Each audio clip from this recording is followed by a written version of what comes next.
everyone, welcome back. I have been slightly away. I took like a bit of a week off of making videos just because I was dealing with other stuff, and I'm back. And I'm back with like the content I've been wanting to make because the world has been closed and it's finally just looking like it might open again. So the hope in me is back alive. Welcome back to my channel. Thanks for coming back in.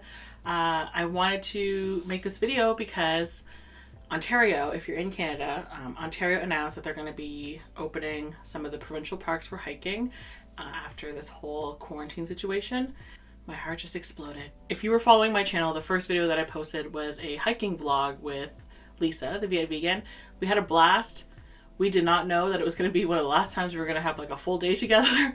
So we're very, very excited to get back to hiking. I wanted to just kind of talk a bit about, motivation to get back into it, because obviously I feel like we've all been inside for so long that our brains are a little bit mushy. The impact of everything that's been going on has kind of taken my mental health down the drain to the point where I didn't want to do anything. And even though like I had opportunities to, get creative and do stuff, I still was like not motivated. We're gonna talk a little bit about hiking tips, what I bring on hikes, kind of my approach to hiking, and hopefully that motivates you to take advantage of some of the parks opening soon. Social distancing, of course, but definitely to get outside because it's looking real good. The weather is getting better and better and better. So I want to make sure that we're all getting outside and getting healthy and getting our mental health back up. Let's get into the tip. Tip number one for hiking for me is definitely water. And I know that that's like an obvious thing, but it's how you carry water and how you decide to bring water with you, because obviously people are a little bit unmotivated to bring lots of water because it is heavy, it adds weight to your bag or whatever you're bringing that day. So finding what works for you in terms of bringing water on hikes. I'm ridiculous. I love buying water bottles. I love drinking water. So I have tons of water bottles and I always find an excuse to buy new ones. I actually ordered a new one now. It's going to come any day now because I ordered stickers for it. I bought a $50 water bottle for stickers. You'll see it on the hikes. Anyways, but my current water bottles are actually 2 Nalgene's. So I have the larger size Nalgene. This is the like 1,000 milliliter, 32 ounce extra large Nalgene. One of my stickers came off, but as you can see, I have an Algonquin sticker because that's my favorite place. Definitely, like, this is full of water right now, and I'm not gonna lie, my wrist is shaking as I hold this because it is a hefty water bottle, right? So if I am doing a full hike though, I'm going to minimize the rest of the weight in my backpack so that I can carry a full bottle like this, right? If it's a long walk, I want to make sure I'm carrying it. The good thing about Nalgene's is because they are plastic, they're actually pretty light when they're empty. So it's not like they're already heavy and then you fill them up, right? They are a very, very light water bottle. And then I have a baby Nalgene. So for smaller hikes, or even I carry this like in the car and then I refill it. I refill this one.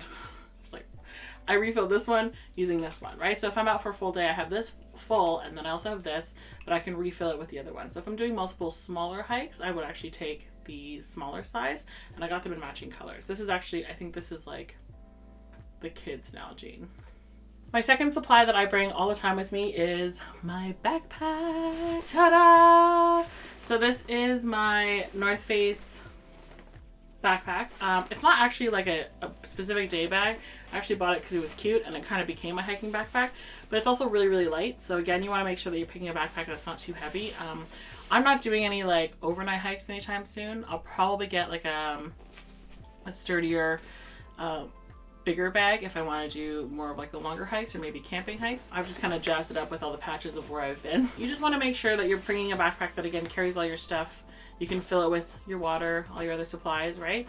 But find a backpack that's not too hefty. My next tip for what to bring is definitely proper footwear. So I actually wear Blundstones. These are quite dirty, which is why I'm holding them like they stink. They don't actually stink. They're just gross. These are my Blundstones. I've had them for, I'd say 3 years. And honestly, I have no regrets. They're quite expensive when you buy them. And when I bought them, I took a deep breath and I was like, God, I hope I use these because that's a lot of money. I use them all year long. So I brought these up to Algonquin when I was camping, and they were perfect for all the hikes. I was not mad. I wore them the entire way. The only thing I would say is for my particular hike with Lisa, when it was kind of still wintry out, is the traction on the bottom was not that great. So I want to make sure, like there's just not enough treads for winter hikes or icy conditions. So I think if I'm going to be doing more of those, I'll probably invest in a different hiking boot. But honestly, these are so comfortable. I love them so much. The next thing that I bring on all my hikes is definitely weather appropriate clothing. First thing is a hat. I have 2 baseball hats, but obviously my favorite is my Algonquin Park hat, but I always bring a baseball cap just in case. I really don't like wearing them, but I know it's a good habit to get into for sun because like I said, you are outside and you don't realize that you're getting, even mild heat stroke, and a hat would make a huge difference, right? So I always make sure that I bring a hat even in my bag. It's light, so if I want to take it off, I totally can. But I definitely always bring my hat. And this one happens to be like organic cotton, so it's actually really breathable. So you can find, like a Nike dry fit or something if you'd like, but I actually really like this hat. I think it's great. Another piece of clothing that I wear actually is vests. So I find that a vest is really great because it's a nice proper layer. I tend to get cold kind of in my core of my body, so my arms are, sweating. They're kind of moving as I'm hiking, so I'm not getting as cold as my chest is, and I want to protect my chest just so that I don't get sick. So I have bought the first vest that I ever bought was a Patagonia vest. I don't know like how they make it, but it's so warm. I usually leave it open because honestly once I start moving I'm sweating, but this thing is so good. It's really soft, it's really comfortable, and definitely was worth the money to buy. So I always make sure that I layer this either underneath a jacket or with a turtleneck or something, and this is what I hike in, honestly. My last piece is a raincoat or like a rain shell. Again, another Patagonia piece, but I tend to wear the vest and then I'll wear this even if it's just a windbreaker layer.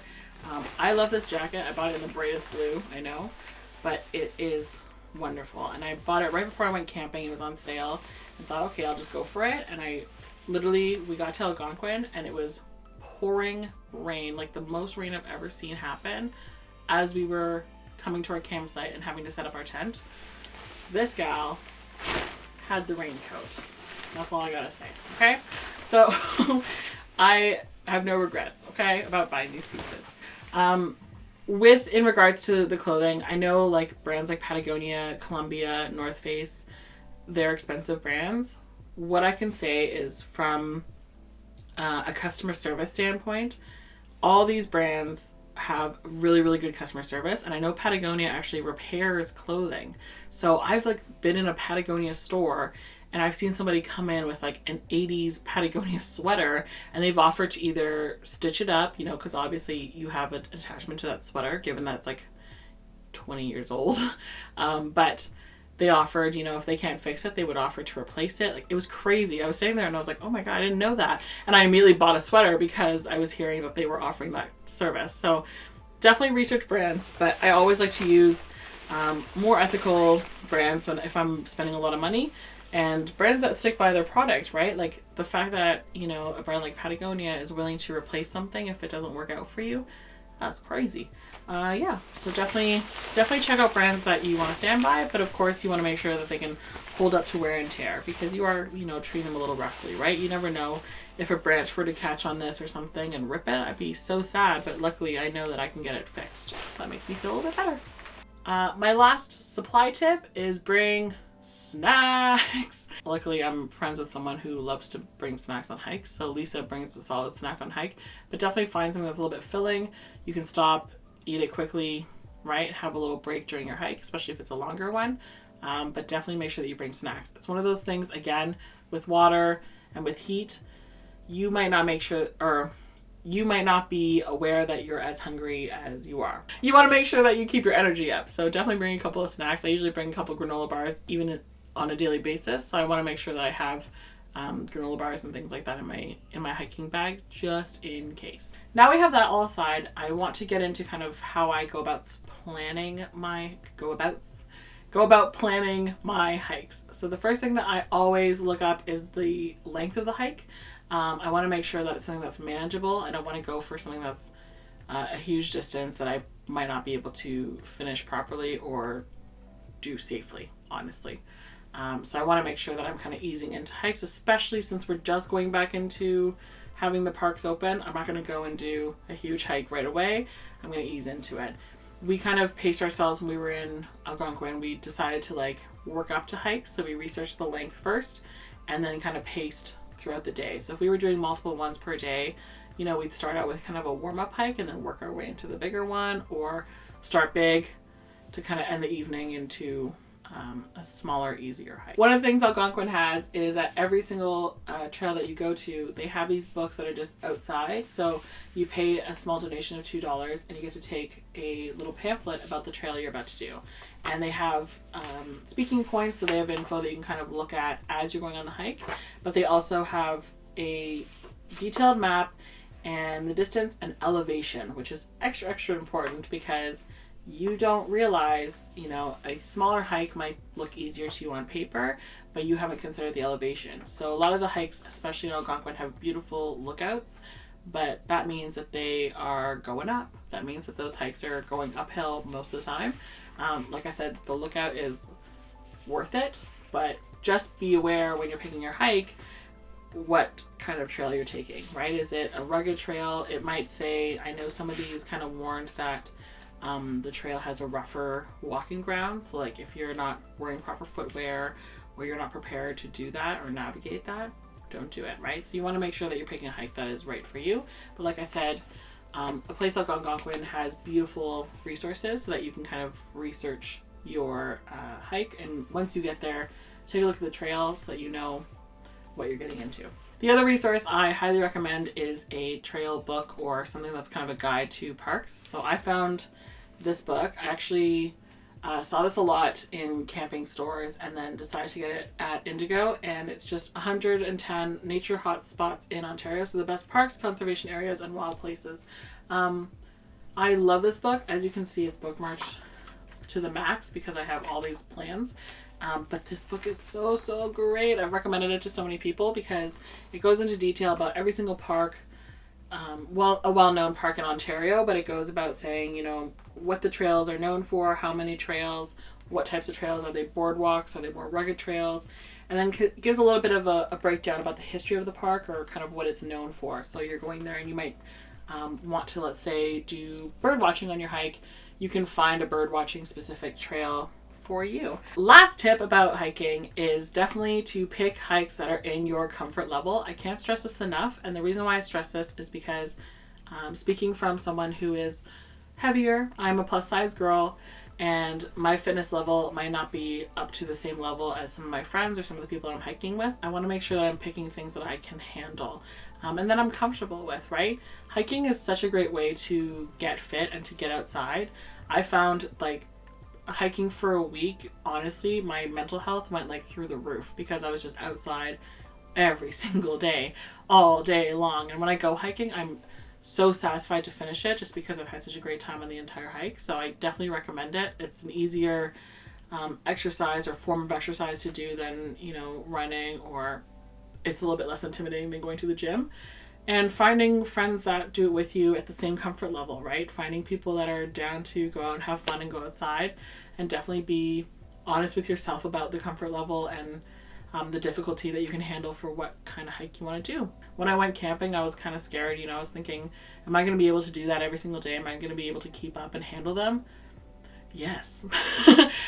Ease into it, right? Pick a couple of walks, even doing local parks, more urban parks to start, to kind of introduce the idea of hiking to you.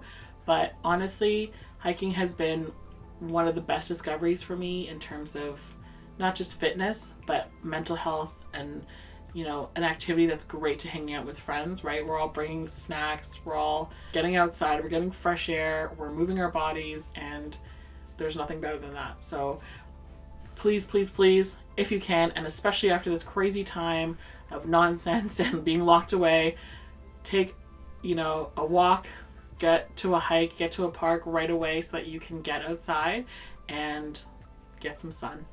That's it for me for hiking tips. I'm not a super expert with like survivalist stuff, so don't quote me on like, I don't know, how to like survive a bear or whatever.